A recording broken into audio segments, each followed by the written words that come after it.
الحمد لله وكفى والصلاة والسلام على رسوله المصطفى.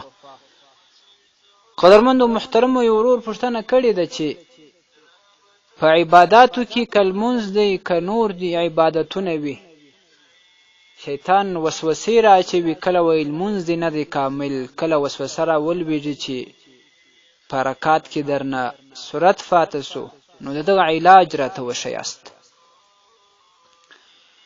محترم وروره، په صحیح بخاري شریف کې حدیث راځي په جلد اول صفحه 330 کې حضرت ابي هريره رضی الله تعالی عنه روایت کوي چې رسول اکرم صلی الله علیه وسلم وفرمایل چې شیطان ستاسو یو نفر ته راسي او دا وسوسې وراسوي چې من خلق کذا من خلق کذا حتی یقول من خلق ربک، دا وسوسې ورچوي چې پلانې شی چا پیدا کړی، پلانې شی چا پیدا کړی، اخر دا وسوسه ورواچوي چې ستاسې رب الله تبارک وتعالی چا پیدا کړی دی.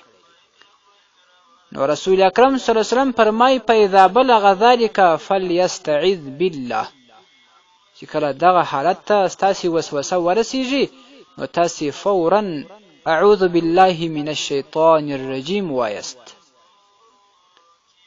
او فبل روایت کې د مسلم شریف دا راځي چې کله دغه وسوسې شیطان و مسلمان ته ورواچوي نو فلیقل آمنت بالله ورسوله، زما د الله تعالی جل جلاله پر رسول باندې او پر الله تعالی باندې ایمان دی. او دا شان ابن سنی رحمت الله تعالی علیه په خپل کتاب عمل اليوم واللیله فغه کې حدیث شریف راخي حضرت عایشه صدیقه رضی الله عنها د رسول اکرم صلی الله علیه وسلم څخه روایت کوي من وجد من هذا الوسواس فليقل، چاته چې وسواس ورلویږي هغه وایي آمنا بالله وبرسوله ثلاثا، دغه کلمه د صرف 3 واره وایي آمنا بالله وبرسوله. نو دا شان نورو کتابونه هم څه اذکار راخیستي دي، نو دغه اذکار د هر لمانځه وروسته چې 3 واره وویل سي، او یا فعام څوک چې ګرځي، څوک کار کوي، څوک خوراک کوي، دغه خو دومره سختې کلمې نه دي، نو دا دی وایي او فرزان دي چوف کوي، نو الله تعالی به د هر قسمه وسوسو څخه په امن کې ولري. او بیا خاص د لمانځه وروسته ته 3 واره ووایي او بیا د په ځان باندې چوف کی.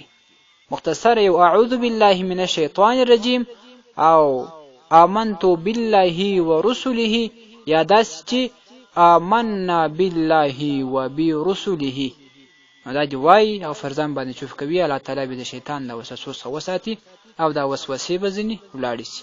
السلام علیکم ورحمت الله وبرکاته.